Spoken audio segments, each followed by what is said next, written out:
Han är ordförande, president, i en organisation som heter Russians Against War. Det säger sig själv att det är en viktig organisation. Välkommen Erik. Erik ska prata på engelska.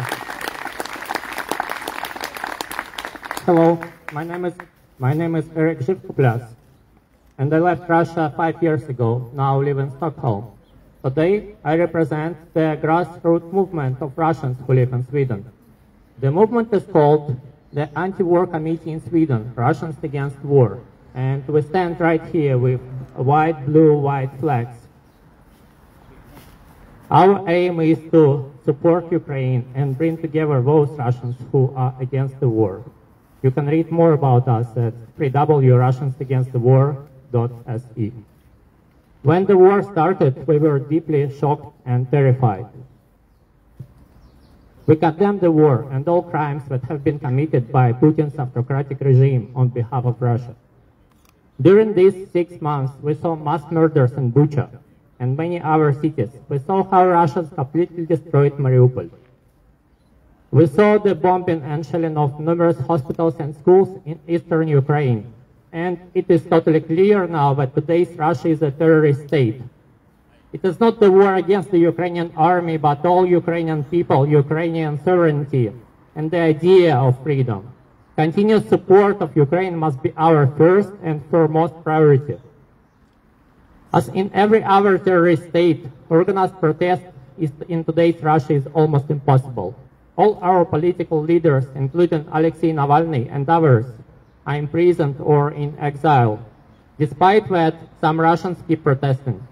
Activists go out on the street pickets and create street graffiti. Several times they destroyed railroads to break a chain of supply for Russian army. And multiple military registration offices were set on fire across the country. We don't see it that well because almost all Russian media is controlled by Putin, but these people exist and they are many. That's the thing about terrorist states with powerful propaganda. Nobody knows how many people who live there are actually against the state and want to break free. To win this war, we have to help those anti-war Russians who need help, not to lock them down. We call for the introduction of humanitarian visas for those Russians who are persecuted by the regime and have to flee the country.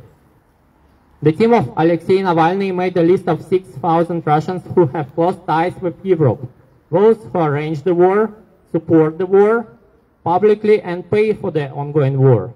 When it comes to visa restrictions, those are the first people you need. And also the so-called Russian diplomats, including those bastards who now hide behind the fence of the Russian embassy and do nothing to stop the war. We have to attack the war supporters as much as we can and support every anti-war stand. Punishment for crimes, support of resistance. Only that could inspire other Russians to join the fight.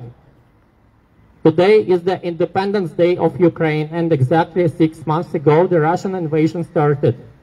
We, the Anti-War Committee Russians Against War, will keep doing everything we can so Ukraine could stay independent and get back all occupied territories, including Crimea.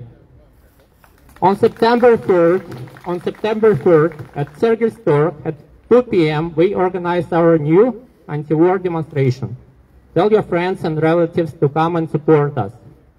Slava Ukraini!